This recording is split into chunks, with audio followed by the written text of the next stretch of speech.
Penjabat Gubernur DKI Jakarta Heru Budi Hartono tercatat tidak meneruskan sejumlah program peninggalan gubernur pendahulunya, Anies Baswedan.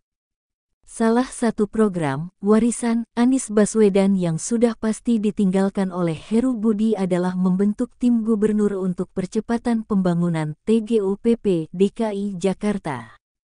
Sejak hari pertama dilantik sebagai Gubernur DKI Jakarta, Senin tanggal 17 Oktober tahun 2022, Heru Budi menegaskan, dirinya akan memaksimalkan Satuan Kerja Perangkat Daerah (SKPD) DKI Jakarta, bukan membentuk TGUPP. TGUPP, semua bagus, tetapi saya ingin memaksimalkan dinas-dinas yang ada, tegas Heru. Di rezim Anies, keberadaan TGUPP dengan anggota yang mencapai lebih dari 70 orang kerap dikritik oleh DPRD DKI Jakarta karena dinilai sebagai pemborosan anggaran belanja daerah. Dikutip dari Antara, anggota Badan Anggaran DPRD DKI, Gembong Warsono, mengatakan, besaran anggaran TGUPP pada 2018 mencapai sekitar 29 miliar rupiah.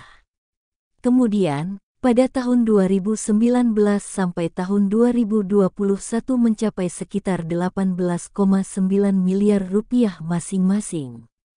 Adapun pada 2022, di masa jabatan Gubernur Anies yang hanya 10 bulan, besaran alokasi untuk TGUPP direncanakan mencapai 12,5 miliar rupiah.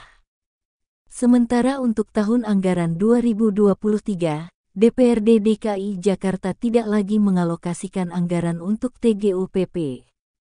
Jika penjabat gubernur merasa membutuhkan silakan menggunakan TGUPP atau apa istilahnya, tapi alokasi anggaran tidak melekat di APBD, silakan anggaran yang digunakan melalui dana operasionalnya gubernur, kata Gembong.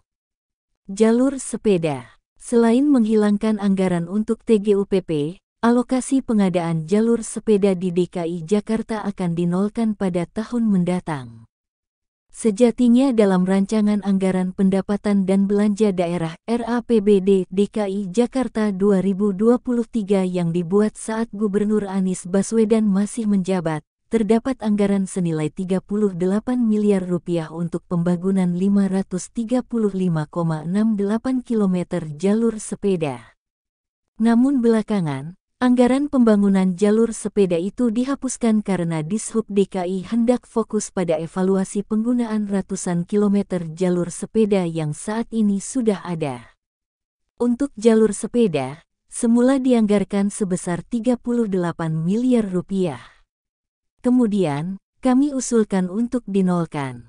Masuk tahun 2023, kami akan melakukan evaluasi jalur sepeda yang sudah ada secara komprehensif, kata Syafrin dalam rapat di Grand Cempaka, Jumat tanggal 11 November tahun 2022.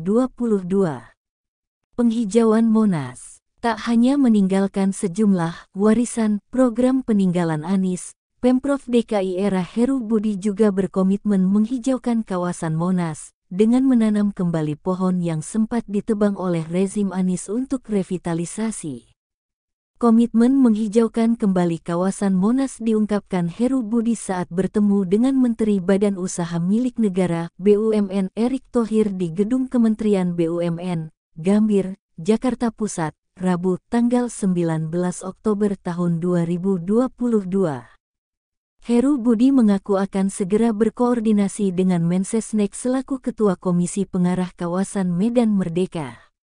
Nanti, desain Monas sama Mensesnek, karena itu milik pemerintah pusat, ujar Heru. Kawasan Monas direvitalisasi pada 2019 karena kala itu Pemprov DKI ingin membangun plaza di sisi selatan Monas, yang diklaim menyerupai bentuk kawasan Monas saat awal dibangun.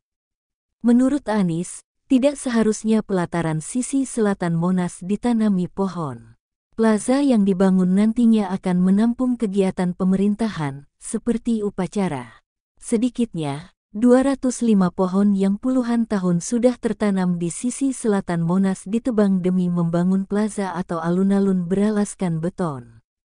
Pohon-pohon yang ditebang itu kemudian dipindahkan ke sisi lainnya di sekitar Monas, termasuk di lapangan parkir Ikatan Restoran dan Taman Indonesia (IRTI). Jadi bagaimana menurut Anda? Kompas.com